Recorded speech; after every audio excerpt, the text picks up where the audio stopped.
po? Wala ko nag-order. Nangutanara, wala ko i-order.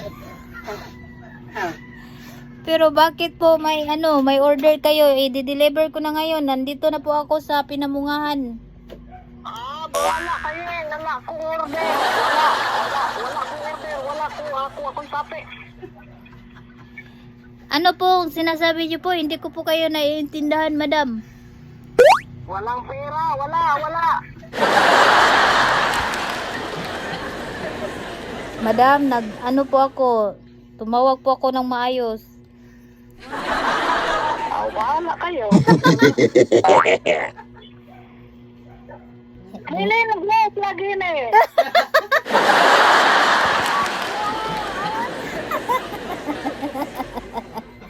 Bigla ka